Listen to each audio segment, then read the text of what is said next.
Hello students, welcome back to my YouTube channel modern chemistry classes.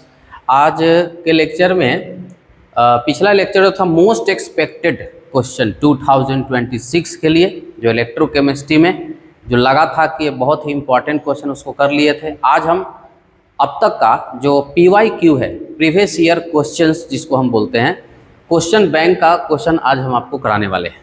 ठीक है, चलिए शुरू करते हैं। और हाँ, यहाँ पर आप इस QR कोड को स्कैन करके और आप टेलीग्राम चैनल से जुड़ सकते हैं। आप उसमें नोट्स आपको मिलेगा, PDFs मिल सकता है। चलिए स्टार्ट करते हैं। पहला सवाल जो कि बहुत ही आसान सवाल है कि in electrolysis oxidation take place at, ये पिछले भी लेक्चर में आया था। एनोड पर ऑक्सीडेशन, कैथोड पर रिडक्शन। चाहे आप इलेक्ट्रोलिटिक सेल में हो, चाहे आप गैल्वेनिक सेल में हो, कहीं पर भी हो, एनोड है तो ऑक्सीडेशन होगा। Next question, the quality of electricity required to liberate 32 gram of oxygen.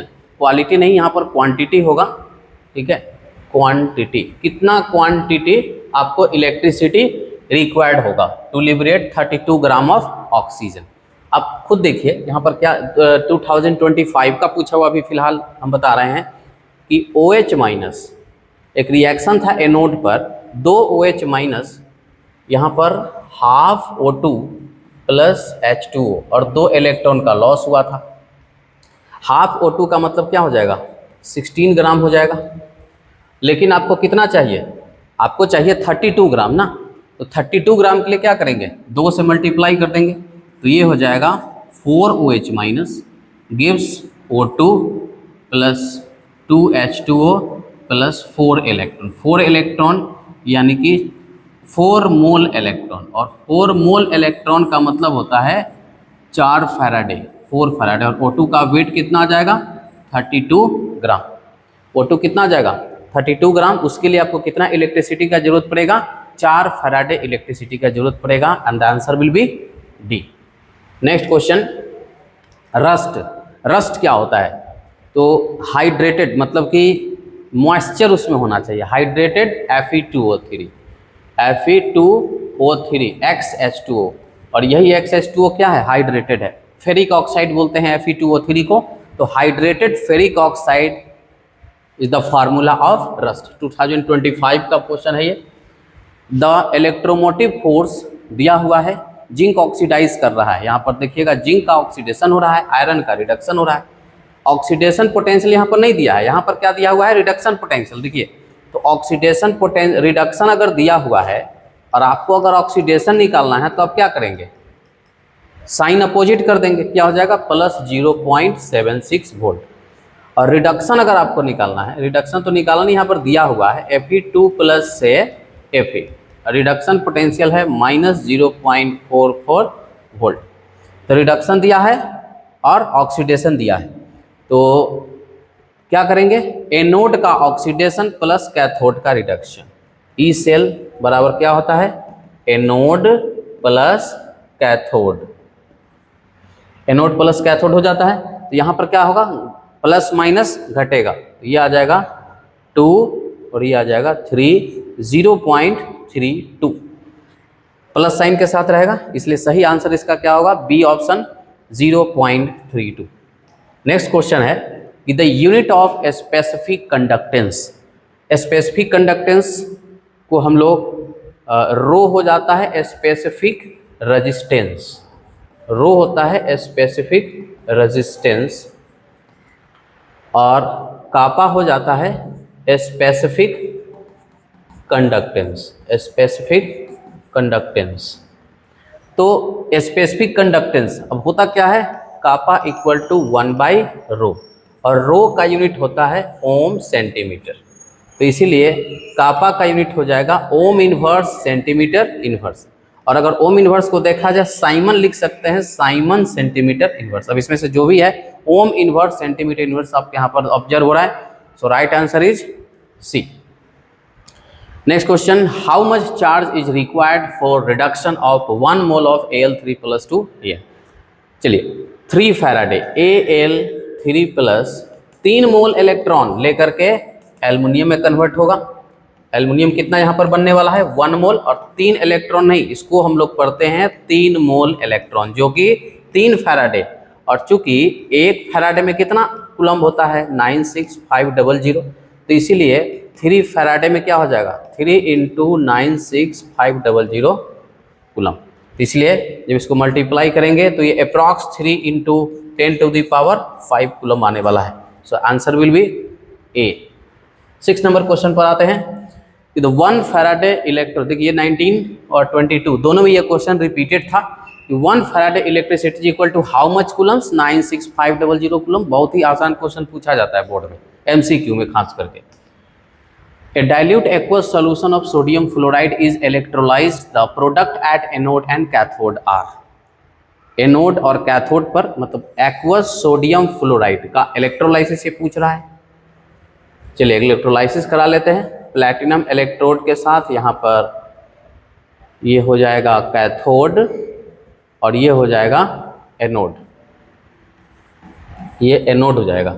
Anode पर होता है प्लस, कैथोड पर होता है माइनस। यहाँ पर Na+ और H+ आएगा और OH- और F- आएगा। OH- F- में कौन पहले जाएगा, तो OH- यहाँ ऑक्सीडाइज करेगा और H+ इधर ऑक्सीडाइज। जिसका पोटेंशियल ज़्यादा है वो जाएगा, जिसका पोटेंशियल कम है from electrochemical series. Electrochemical series जो बताता है कि कौन पहले ऑक्सीडाइज होगा, कौन पहले रिड्यूस होगा। तो ये सब प्रॉब्लम प्रैक्टिस से आपको क्लियर होने वाला है। चलिए अब इसको करते हैं क्या, एनोड का रिएक्शन लिखते हैं। एनोड का, तो एनोड पर जाएगा 2 OH-, तो ये हाफ O2 प्लस H2O और प्लस 2 इलेक्ट्रॉन लॉस कर रहा है। अगर हम कैथोड की बात करें तो कैथोड में क्या हो जाएगा, 2 इलेक्ट्रॉन लॉस हुआ है तो 2 इलेक्ट्रॉन गेन करने के लिए 2 H+ आएगा, क्योंकि Na+ तो जाएगा नहीं, पोटेंशियल कम है इसका, तो ये 2 इलेक्ट्रॉन ले करके और हाइड्रोजन गैस बना लेगा। तो यहाँ पर ध्यान दीजिए, तो ये आ गया oxygen gas at anode, hydrogen gas at cathode, यानी कि ऑक्सीजन एंड हाइड्रोजन। तो ऑप्शन क्या दिख रहा है यहाँ पर, D, O2 and H2। 9 number question है कि which one of the following oxidize electrical properties, कौन इसमें इलेक्ट्रिकल प्रॉपर्टी की तरह शो करता है। क्रोमियम डाइऑक्साइड, याद रखना है इसको, मेटल के ऑक्साइड्स क्या है, मेटल की तरह ही कंडक्टिविटी शो करते हैं। When 1 farad of electricity current is passed, the mass deposit is equal to number of Faraday equal to number of equivalent। अगर 1 फैराडे आप देते हैं तो इक्विवेलेंट भी, ग्राम इक्विवेलेंट भी क्या होगा, 1 होगा। तो यहाँ पर 1 ग्राम इक्विवेलेंट 1 फैराडे इलेक्ट्रिसिटी देने पर आपको मिलने वाला है। The answer is a. Next question, good conductor of electricity and heat is graphite, diamond और ग्रेफाइट। डायमंड तो होगा नहीं, कोक होगा नहीं, चारकोल से इलेक्ट्रिसिटी कंडक्ट होगा नहीं, इसलिए आंसर क्या हो जाएगा, graphite, C answer. 12 number question है कि Faraday's law of electrolysis is related to, Faraday law जो दिया गया वो किससे रिलेटेड है, एटॉमिक नंबर पर, स्पीड ऑफ केटाइन से, स्पीड ऑफ एनायन पर है, या इक्विवेलेंट वेट ऑफ इलेक्ट्रोलाइट से है। तो equivalent weight of electrolyte, answer क्या होगा, डी होगा। If 96500 coulomb of electricity is passed through CuSO4 solution, it will liberate। मतलब यहाँ पर इसको थोड़ा आप सॉल्व करते हैं। CuSO4 है, CuSO4 क्या देता है, Cu2+ एंड SO4 2-। अब सोचिए कि Cu2+ से हमको 2 मोल इलेक्ट्रॉन जब ये लेगा तो कॉपर डिपॉजिट करेगा, जिसका वेट होगा 63.5 ग्राम, और ये कितना लिया है, 2 फैराडे लिया है। तो आप कितना दे रहे हैं, 96,500 कूलम्ब। तो 96,500 कूलम्ब मतलब 1 फैराडे। जब 2 फैराडे है तो 63.5 ग्राम है, तो जब 1 फैराडे होगा तो ये आधा हो जाएगा 63.5/2, यानी कि ये हो जाने वाला है 31.75 ग्राम। यानी कि ऑप्शन क्या हो जाएगा, बी नंबर हो जाएगा 31.76 ग्राम। नेक्स्ट है कि फ्यूज्ड NaCl, यानी फ्यूज्ड का मतलब होता है मोल्टेन, यानी कि इसमें वाटर नहीं है, ठीक है, molten. NaCl on electrolysis gives, तो क्या होता है बता रखे हैं रिवीजन में, प्लैटिनम इलेक्ट्रोड को बैटरी से जोड़ते हैं, सॉल्यूशन में डालते हैं, इस पर प्लस होता है और इस पर माइनस होता है, और ये हुआ एनोड और ये हुआ कैथोड। अब आपके पास है Na+ और क्या है Cl-। Na plus opposite charge की तरफ जाएगा यानी माइनस की तरफ, और Cl माइनस कहाँ जाएगा, प्लस की तरफ जाएगा। तो अगर हम एनोड का रिएक्शन देखें तो एनोड का रिएक्शन क्या होगा, Cl माइनस हाफ Cl2 एक इलेक्ट्रॉन लॉस करेगा। उसी तरह से अगर हम कैथोड की बात करें, कैथोड, तो कैथोड पर क्या हो जाएगा, कैथोड पर Na प्लस जाएगा, Na प्लस इलेक्ट्रॉन गेन करेगा और सोडियम। तो देखा जाए एनोड पर क्लोरीन गैस और कैथोड पर सोडियम। क्या बोला है, fused NaCl electrolysis give dot dot on cathode. Cathode पर क्या मिल रहा है, सोडियम डिपॉजिट होगा रहा पर। यहाँ पर आंसर क्या हो जाएगा, बी सोडियम। 15 देखते हैं कि which of the following is deposited at cathode on electrolysis of aqueous NaCl। चलिए एक्वस NaCl को लेकर के यहाँ पर अब चर्चा है। तो इस तरह से हम इलेक्ट्रोलाइट लगाते हैं, बैटरी जोड़े, ये प्लस हुआ, ये माइनस हुआ, it is a node and this is cathode. ये कैथोड हो गया। और आप क्या डाले हैं, मोल्टन, यानी कि आपके पास है Na प्लस H प्लस और आपके पास है OH माइनस Cl माइनस। अब इसमें कहानी थोड़ा बदलता है, इधर तो ये H प्लस इसके तरफ जाएगा और इधर Cl माइनस OH माइनस नहीं जा करके कौन जाता है, Cl माइनस जाता है, क्लोरीन। मतलब एनोड का रिएक्शन अगर हम बात करें, एनोड एंड कैथोड दोनों पर बात करते हैं। एनोड पर कौन सा जाएगा, Cl minus, Cl minus half Cl2 बनाएगा, एक इलेक्ट्रॉन लॉस करेगा। कैथोड पर जाएगा H प्लस, तो हाफ H2 और ये इलेक्ट्रॉन गेन करके जाएगा इधर। तो मतलब एक मिनट इसको थोड़ा लिख दें, H प्लस इलेक्ट्रॉन गेन करके और H2 बनाएगा, बैलेंस कर दिए। तो क्या हुआ, एनोड पर क्लोरीन आया, कैथोड पर क्या आया, हाइड्रोजन आया। तो यहाँ पर पूछ रहा क्या है कि which of the following is the deposited at cathode on electrolysis of aqueous. Cathode पर पूछा है आपसे, कैथोड पर क्या बन रहा है, हाइड्रोजन गैस बन रहा है। यहाँ पर आंसर क्या हो जाएगा, डी। चलिए 15 नंबर क्वेश्चन है कि the correct order of equivalent conductance eight infinite dilution. Order पूछा है ना, LiCl, NaCl, KCl। अब इसमें Cl माइनस छोड़िए, सब में है Li प्लस, इसमें आ जाएगा Na प्लस और इसमें आ जाएगा K प्लस। देखिए लिथियम आयन छोटा होगा, सोडियम आयन थोड़ा बड़ा होगा और पोटेशियम आयन ये पूरा बड़ा होगा। तो यहाँ पर वाटर डाइपोल बहुत सारा होगा, मैक्सिमम वाटर डाइपोल। आप जानते हैं ना वाटर में डाइपोल होता है, तो माइनस इधर प्लस इधर, माइनस इधर प्लस इधर, माइनस प्लस माइनस प्लस। और सोडियम में जो डाइपोल होगा वो क्या होगा, थोड़ा सा कम होगा। पोटेशियम में और कम होगा। तो इसमें ज़्यादा डाइपोल होने के कारण, ठीक है, Li प्लस में डाइपोल्स ज़्यादा घेरेगा उसको, वो भारी हो जाएगा।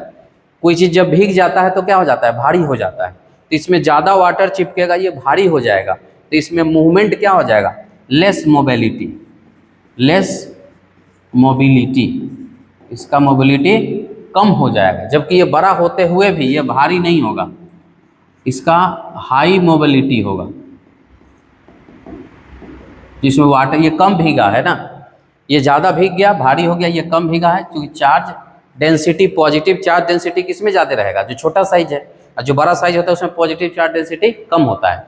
तो जहाँ पॉजिटिव ज़्यादा है तो उसमें वाटर चिपकेगा बहुत ज़्यादा, ये भारी हो जाएगा, तो इसका कंडक्टेंस कम हो जाएगा। सबसे ज़्यादा कंडक्टेंस KCl का, उसके बाद NaCl का, और उसके बाद क्या होगा, LiCl का होगा। तो कहाँ पर मिल जाएगा आंसर, KCl सबसे ज़्यादा, NaCl और HCl, बी आंसर इसका होने वाला है। 17 number, equivalent conductance of saturated BaSO4। चलिए इसको तो सॉल्व करना पड़ेगा, एक लंबा सा क्वेश्चन है ये। तो आप जानते हैं लेमडा EQ इक्वल टू होता है कापा इंटू 1000 बाई N।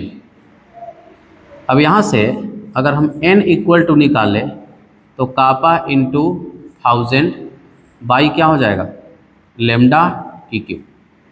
अब कापा कितना है, कंडक्टेंस दिया हुआ है 8 इंटू 10⁻⁻5 और 1000 दिया हुआ है, ठीक है, 1000 बाई लेमडा ई क्यू यहाँ पर दे रखा है, इक्विवेलेंट कंडक्टेंस कितना है 400 है, 400, 2 जीरो से 2 जीरो जाएगा, ये 2 से ये 5 बार कटेगा, ये 4 बार कटेगा, ये हो जाएगा 2 इंटू 10⁻⁻4। नॉर्मलिटी निकाल लिए, मोलरिटी बराबर होता है नॉर्मलिटी बटा वैलेंस फैक्टर, ये फार्मूला है। तो नॉर्मलिटी अभी हम लोग निकाले 2 इंटू 10⁻⁻4, अब वैलेंस फैक्टर हो जाएगा 2, तो ये हो जाएगा 10⁻⁻4। नोट में आपको एक चीज़ बता दें कि VF valence factor for BA2 plus और SO4 2 माइनस इक्वल टू 2, क्योंकि जो चार्ज होता है ना वही वैलेंस फैक्टर होता है। BaSO4 जब टूटेगा तो बेरियम पर 2 प्लस होगा, सल्फेट पर 2 माइनस होगा, तो उसका वैलेंस फैक्टर 2 होगा। और एक फार्मूला होता है कि नॉर्मलिटी बराबर मोलरिटी इंटू एक्स होता है, तो इसीलिए मोलरिटी बराबर नॉर्मलिटी बटा एक्स, एक्स वैलेंस फैक्टर होता है। एक्स क्या बोल रहे हैं, एक्स को ही क्या बोलते हैं, वैलेंस फैक्टर बोलते हैं। अब आइए सॉल्युबिलिटी पर, BaSO4 जब ये टूटेगा तो Ba2 प्लस और SO4 2 माइनस होता है, तो KSP सॉल्युबिलिटी प्रोडक्ट होता है कि प्रोडक्ट के कंसंट्रेशन को मल्टीप्लाई कर देना है जो मोलरिटी के टर्म में। तो active mass of Ba2 plus into active mass of SO4 2 minus. अब यहाँ पर देखिए कि मोलरिटी कितना आ गया है 10⁻⁻4। अब ये मोलरिटी बेरियम का भी होगा और सल्फेट का भी होगा, तो बेरियम का 10⁻⁻4 इंटू SO4 का 10⁻⁻4, ये क्या हो जाएगा 10⁻⁻8 आंसर इसका होना चाहिए। और आप देख सकते हैं यहाँ पर क्या हो जाएगा, बी आंसर आपको दिखेगा। तो ये कंप्लीट सॉल्यूशन है इस क्वेश्चन के लिए, एक न्यूमेरिकल क्वेश्चन था। आगे बढ़ते हैं कि which of the following conducts electricity in a solution. Solution में कौन इलेक्ट्रिसिटी कंडक्ट करता है, electrolyte, non electrolyte, water, copper wire.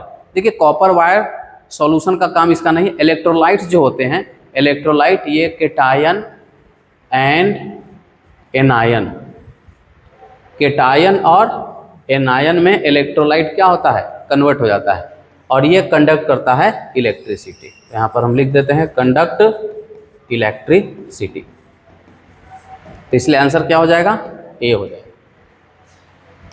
चलिए 19 नंबर है कि the cell constant the conductive cell is, ये तो डायरेक्ट फार्मूला पूछा गया। सेल कांस्टेंट का फार्मूला होता है L/A।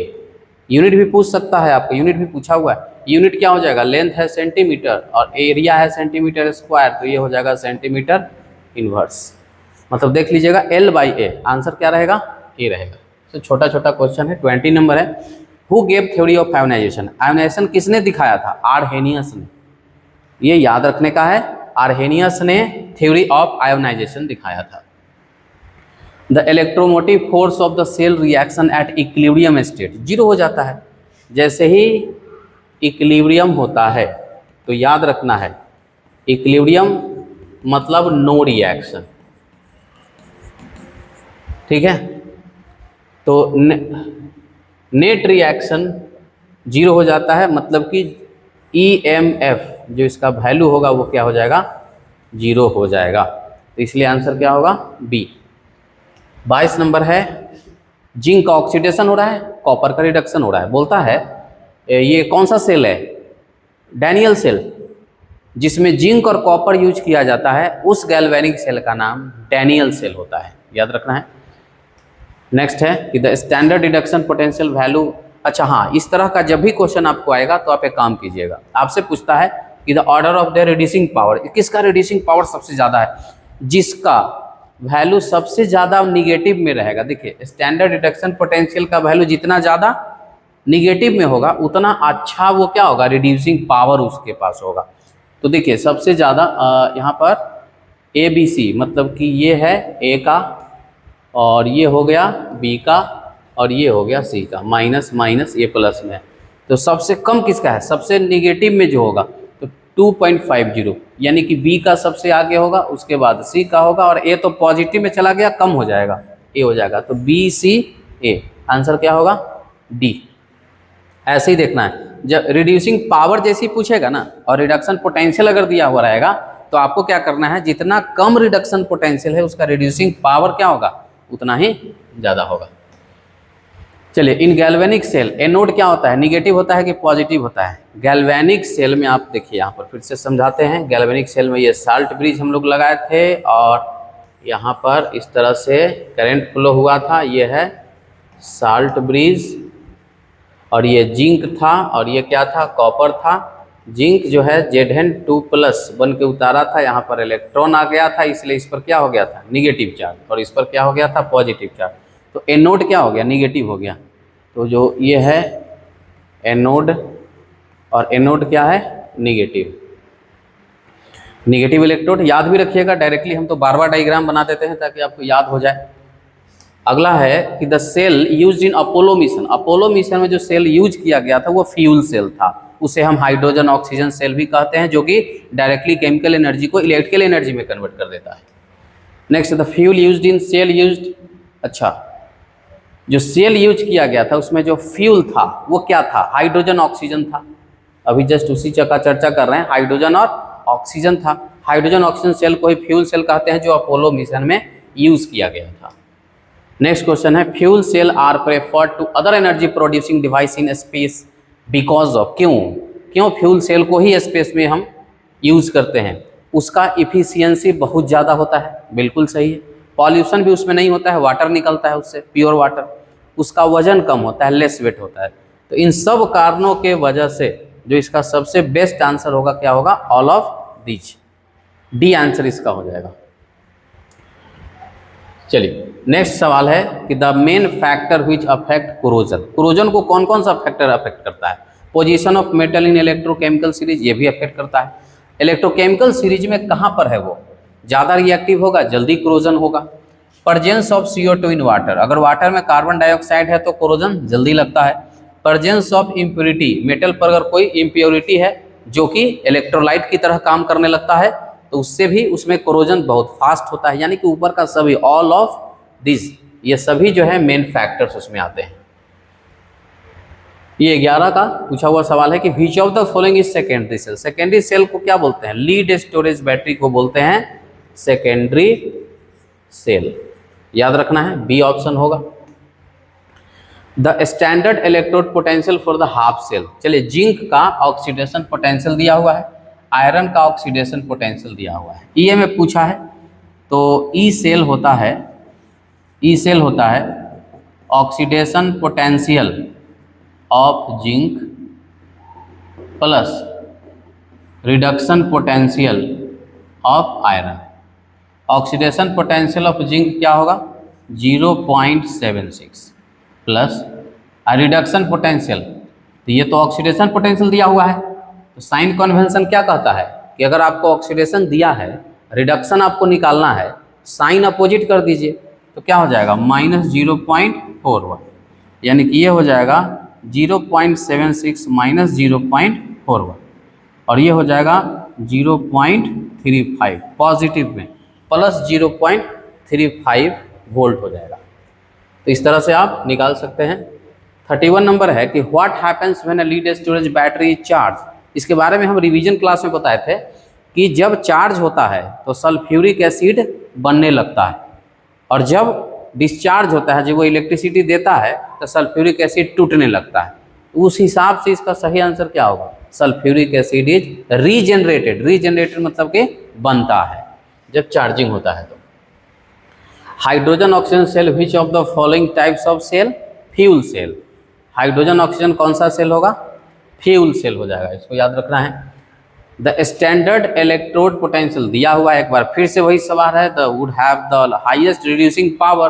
तो क्या बोले थे कि जिसका सबसे माइनस में होगा रिड्यूसिंग पोटेंशियल वैल्यू, उसका रिड्यूसिंग पावर क्या हो जाएगा, सबसे ज़्यादा हो जाएगा। तो -3.05, 1.6, 0.0 सबसे ज़्यादा निगेटिव में ए नंबर वाले का है, ए वाला का है। देखिए ABCD रिस्पेक्टिवली, तो इसीलिए आंसर क्या हो जाएगा, ए हो जाएगा। एंड द लास्ट क्वेश्चन कि the electromotive force of the cell, यहाँ पर दिया हुआ है, इसका कैथोड बताइए।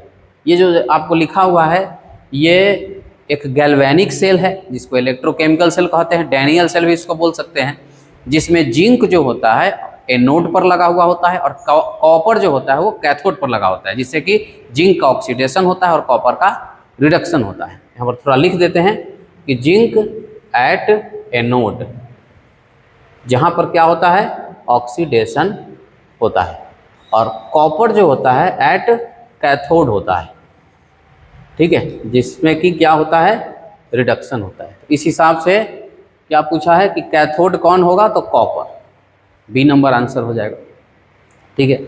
और ये जो भी आज का क्लास है उसका पीडीएफ आपको इस वाले चैनल पर आपको मिल जाएगा, वहाँ से आप देख लीजिएगा। तो आज के लिए इतना ही रहेगा।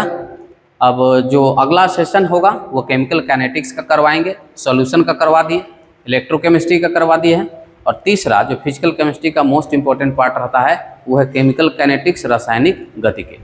तो आज के लिए इतना ही। Thanks for watching.